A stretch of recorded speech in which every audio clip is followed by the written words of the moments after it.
Assalamualaikum teman-teman. Kali ini saya masih membahas ya tentang Imam Besar Masjid Istiqlal ya. Bagaimana statement-statement yang syarat akan nilai subhat di dalamnya. Serta kampanye yang beliau seru-serukan ya bahwa semua agama sama. Ya, semua kita ini anak Adam ini sama. Sebab yang paling utama adalah humanity is only one. Selama kita mengerjakan kebaikan, apapun agama kita, apapun suku atau bangsa kita, maka kita tetap akan mendapat tempat terbaik di sisi Allah Subhanahu wa taala. Dan kalau kita cermati juga ya setiap pernyataan beliau tentang hal-hal kemanusiaan ini, toleransi yang beliau anggap toleransi itu, ya, beliau selalu mengutip sebuah ayat di dalam Al-Qur'an yang berbunyi, "Walaqad karramna bani Adam." Dan telah kami muliakan anak cucu Adam.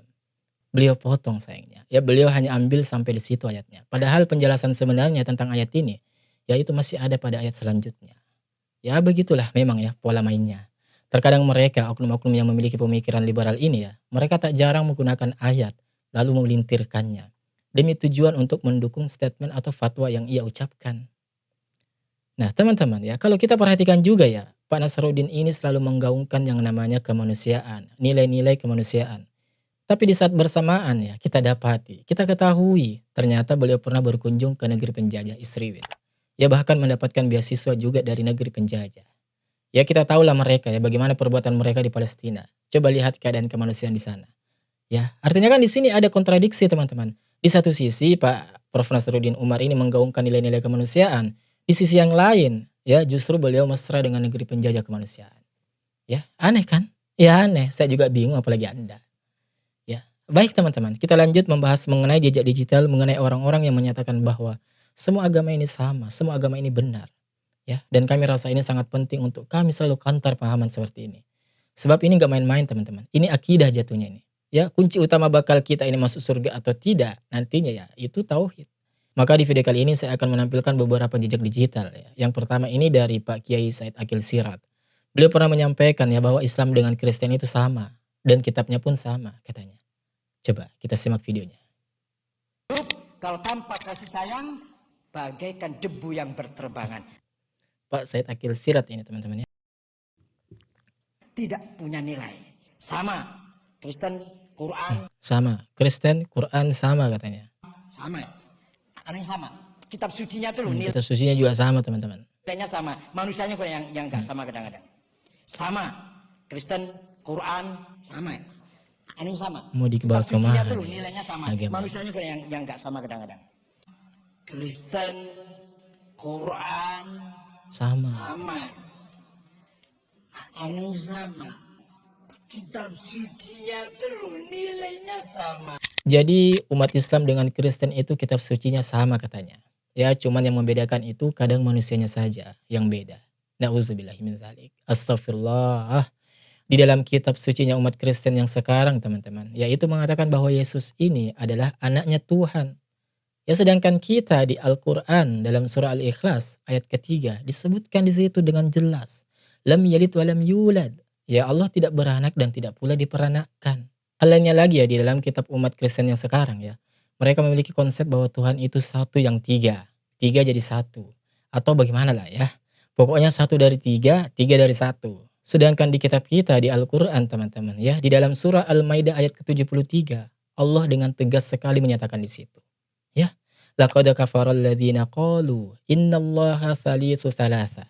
Ya. Yang artinya sesungguhnya kafirlah orang-orang yang mengatakan bahwa Allah itu salah satu dari yang tiga.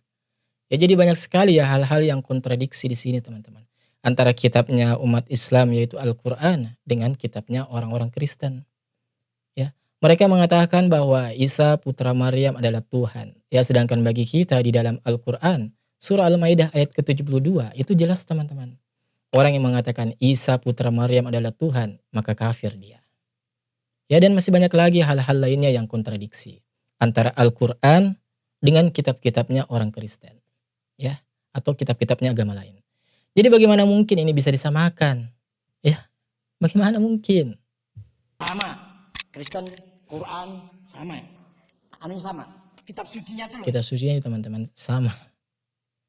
Nilainya sama. Manusianya kok yang nggak sama. Baik teman-teman, kita lanjut ke jejak digital berikutnya. Ini pernah ada di acara Kick Andy ya Metro TV, disampaikan oleh Kiai Maman Imanul Haq. Ya, namanya saja yang hak. Yang mengatakan bahwa apapun agamanya, kalau berbuat baik, ya dia akan mendapatkan sisi terbaik di sisi Allah. Agama itu akan dilihat dari apa yang kita kerjakan. Jangan lihat apa agamamu, tapi lihat apa yang dikerjakan temanmu pada kita. Manis kata-katanya, man. Nyambar-nyambar subhatnya ya. Orang yang jujur, orang yang soleh, punya solidaritas sosial, punya dedikasi, punya loyalitas, apapun agamanya, dia pasti mendapat tempat yang terbaik di sisi Allah. Orang-orang sebenarnya sejatinya bingung ya teman-teman. Ya karena Allah sudah mengatakan mereka kafir, kita katakan nggak kafir. Ya gimana coba? Berarti kita menentang Allah dong. Kita merasa diri kita ini lebih pintar, lebih bijak daripada Allah. Apapun agamanya, dia pasti mendapatkan tempat yang terbaik. Dia pasti mendapatkan tempat terbaik. Tempat terbaik. Duh, apapun agamanya, dia pasti mendapatkan tempat terbaik di sisi Allah Subhanahu wa taala. Di sisi Allah Subhanahu wa taala. Jadi apapun agamanya, kalau dia berbuat baik katanya, bisa masuk surga. Dapat tempat terbaik di sisi Allah Subhanahu wa taala. Ya padahal jelas sekali di dalam surah Al-Asr itu ya. Allah tegaskan di situ. Demi masa, ya demi waktu yang berputar. Sesungguhnya manusia itu di muka bumi itu dalam keadaan rugi. Ya, jadi semua manusia yang menghabiskan waktunya di muka bumi ini, yaitu dalam keadaan rugi sejatinya teman-teman. Ya kecuali orang-orang yang memiliki iman dan amal soleh. Jadi sebaik apapun orang di muka bumi ini, kalau dia tidak punya iman Islam, tidak mentauhidkan Allah, dan tidak punya amal soleh, maka di sisi Allah Subhanahu wa taala tetap kafir teman-teman. Ya, tetap akan ditempatkan di neraka. Jika kekafiran itu ia bawa sampai ia meninggal dunia. Ya makanya kan disebutkan, dipertegas orang-orang yang menghabiskan waktunya di muka bumi ini tanpa iman kepada Allah Subhanahu wa taala, kepada Rasulnya, ya tanpa amal soleh, yaitu merugi. Ya menghabiskan waktunya karena jelas sekali orang yang mati dalam keadaan kafir nggak bisa diganggu gugat. Ya, dia akan ditempatkan di neraka. Ya sebagaimana firman Allah Azza wa Jalla, ya innal ladzina kafaru min ahlil kitab wal musyrikina fi nari jahannam khalidina fiha ulaika hum syarrul bariyah. Sesungguhnya orang-orang kafir itu dari kalangan ahlil kitab dan orang-orang musyrik, tempat mereka di neraka. Ya kekal di dalamnya dan mereka itu seburuk-buruk makhluk. Ya Allah tegas mengatakan ini. Jadi jelas ya, ini saya ulangi lagi ya. Orang itu sebaik apapun dia, menurut dogma kita ya sebagai muslim, sebaik apapun dia, kalau tidak punya iman Islam, nanti di akhirat dia akan rugi teman-teman. Ya makanya ya kalau ada teman kita yang kafir, tetapi dia baik nih perbuatannya, dakwahi ia dengan cara yang lembut. Agar dia ini bisa masuk ke dalam Islam. Sehingga kebaikan-kebaikannya di dunia yang ia telah lakukan, akan dibalas juga di akhirat nanti oleh Allah Subhanahu wa taala. Jangan justru kemudian kita ini malah mendukung kekafirannya itu. Kita katakan ya udah kamu kafir aja, nggak apa-apa. Yang penting kan kamu baik. Itu namanya menjerumuskan teman-teman. Ya kalau kita tidak bisa mendakwai orang kafir, setidaknya jangan berperilaku seolah-olah kekafiran mereka itu di atas kebenaran. Baik, ya kita lanjutkan ya. Jejak digital berikutnya. Dan menurut saya ini yang paling parah teman-teman. Ya coba simak ini videonya. Tuhan itu cuma namanya aja yang beda-beda, dia satu. Ar-Razi Hashim ya. Jadi makna la ilaha illallah, tiada yang disembah kecuali Allah. Apa aja yang disembah di alam semesta sebenarnya orang nyembah Allah. Astagfirullah. Ini logika bagaimana ini ya Allah. Sejauh ini yang paling jauh teman-teman. Ya. Apapun kata yang disembah di muka bumi itu sebenarnya itu nyembah Allah. Ya Allah. Ini bahaya ini. Tapi nyembahnya ada yang sempurna, ada yang tidak sempurna. Wajar kemudian Nabi Isa itu disembah, itu wajar. Karena yang kelihatan oleh mereka bukan Nabi Isa. Jadi kalau orang tuh nyembah Nabi Isa yang kelihatan sifat Allah, dia muwahhid. Kalau nyembah Nabi Isa katanya, tapi di situ kita lihat sifatnya Allah, ya itu muwahhid katanya. Ya Allah. Padahal sudah jelas, ya Allah tidak butuh perantara dalam penyembahan kepadanya. Ya kalau mau nyembah langsung saja kepada Allah. Allah tidak butuh perantara atau wasilah. Langsung saja kepada Allah. Dia dihisapnya aman. Betapa kacaunya konsep pikiran orang-orang yang mengatakan semua agama benar. Semua agama sama. Ia mengatakan bahwa orang nyembah apa saja, ya sama saja seperti menyembah Allah. Ya katanya itulah makna la ilaha illallah. Astagfirullah. Berani sekali berdusta atas nama la ilaha illallah. Astagfirullahaladzim ya. Bahkan sampai mengatakan orang kalau nyembah Isa itu ya, kalau yang dilihat di situ Allah, karena melihat ada sisi ketuhanan pada Nabi Isa, itu muwahhid katanya. Itu masuk surga juga, aman hisabnya. Ya kalau orang itu nyembah Nabi Isa yang kelihatan sifat Allah di situ, dia muwahhid katanya. Ya, dihisabnya pun akan aman nantinya. Ini pemikirannya sama saja ya seperti oknum Gus ini ya, yang mengatakan orang nyembah apa saja itu juga tetap menyembah Allah. Dan tentu ya teman-teman, model-model seperti ini ya tidak ada kita dapati pada teman-teman kita di Salafi atau yang mereka sebut Wahabi. Ya, tidak ada. Dan ini videonya teman-teman. Lu napa mawon jenengan nyembah? Napa mawon iki tetep Apa saja jika kalian sembah ya artinya teman-teman. Ini bahasa Jawa ya. rujuke teng Gusti Allah kok. Ya, tujuannya pada hakikatnya tujuannya itu kepada Allah. Ya, jadi garis besarnya gini, apa saja yang Anda sembah di muka bumi itu, yaitu pada akhirnya ujungnya itu kita kepada Allah. Akan sampai ke Allah. Ya, ini gimana coba? Nalar gimana lagi?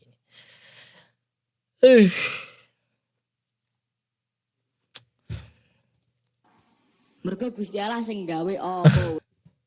Dasarnya teman-teman, karena itu katanya Allah yang ciptakan. Misalnya logikanya kita nyembah pohon, itu nggak masalah katanya. Ya karena Allah yang ciptakan itu pohon. Ya gimana? Coba nalar berpikirannya kalau seperti ini teman-teman. Ya ini tauhid, ini merusak akidah namanya. Apakah seperti ini mau kita diamkan tidak luruskan? Ya tetap harus diluruskan lah. Wae terus apa wae? Tuh, pas aja. Rumangsane wong tenggene gereja, wong tenggene Buddha nyembah kuil ngoten niku mboten nyembah Gusti Allah. Nyembah Gusti Allah. Ya Allah, lele. Dengan PD-nya ya bahkan sampai bilang, emangnya kamu pikir orang yang di gereja, orang yang di kuil ya itu bukan nyembah Gusti Allah. Ya itu nyembah Gusti Allah kok. Ya sama saja katanya. Ya Allah, kacau ya. Seperti itulah ya cara berpikirnya orang-orang yang beranggapan bahwa semua agama itu sama. Ya semua agama itu benar. Dan inilah kembali lagi ya bahwa apa yang dikatakan oleh Imam Besar Masjid Istiqlal itu tempo hari ya, bahwa semua agama itu sama, semua agama itu benar. Ya maka ini sebuah pernyataan yang berbahaya teman-teman. Ya outputnya ya akan muncul oknum-oknum seperti tadi yang sudah kita saksikan ya. Jadi garis besarnya sebenarnya mereka itu masih menganut pemikiran-pemikiran jahiliyah. Yang mana dahulu orang-orang jahiliyah itu didakwai oleh Rasulullah SAW agar mereka ini bisa bertauhid murni hanya mentauhidkan Allah Subhanahu wa taala. Ya. Satu-satunya Allah Subhanahu wa taala. Enggak ada satupun dalil di dalam agama Islam yang menyebutkan bahwa semua agama itu benar. Enggak ada teman-teman. Semua agama sama itu enggak ada dalilnya. Malah yang ada ya, innad dina indallahil Islam. Bahwa cuma Islam satu-satunya agama yang diridhoi oleh Allah Subhanahu wa taala. Ya, bagaimana mungkin kita bisa mengatakan semua agama benar, semua agama ini sama, sementara setiap agama itu punya konsep, punya dalil, punya dasar kebenaran yang berbeda-beda. Contohnya saja ya di agama Islam, bahwa di agama kita ini terlarang makan babi, tetapi di agama lainnya dibolehkan. Ya kalau misalkan kita membenarkan agama mereka, berarti kita membenarkan mereka memakan babi. Ya bisa-bisa kufur kita jadinya. Ya karena mengingkari Al-Quran itu. Ya kitab kita. Ya contoh lainnya lagi, mereka ibadahnya joget kan, ada nyanyi-nyanyi. Di sebagian tempat ibadah mereka ada yang seperti itu. Ya enggak semua tempat ya, begitu acara ibadah mereka. Tapi ya kita bisa lihat jejak digitalnya. Mereka kalau ibadah, nyanyi-nyanyi. Ada sebagian dari pemuka agama mereka yang joget-joget dengan perempuan. Lah itu mereka anggap kebenaran teman-teman. Bagi mereka itu nggak masalah. Sedangkan bagi kita itu salah. Bagi kita itu hal yang nggak boleh dan nggak benar dalam Islam. Ya bagaimana mungkin kita mau menyamakan hal ini kalau kita mengatakan semua agama itu sama, semua agama itu benar. Berarti secara tidak langsung kita ikut membenarkan juga dong hal seperti itu. Semoga kita semua terhindar ya dari doktrin-doktrin yang menyesatkan seperti ini. Yang mengatakan bahwa semua agama ini sama. Semua agama ini benar. Ya sebenarnya ini sudah lama sekali ya digaungkan. Ya saya pikir nggak akan ada lagi yang menggaungkan ini. Ternyata ini benar-benar bikin kita kaget. Imam Besar Masjid Istiqlal baru-baru ini mengatakan ya seperti itulah. Ya semua agama itu ya sama saja. Kita sama di sisi Allah Subhanahu wa taala. Ya, na'udzubillahi min dzalik. Ya, sampai bertemu di video selanjutnya. Wassalamualaikum warahmatullahi wabarakatuh. Barakallahu fikum.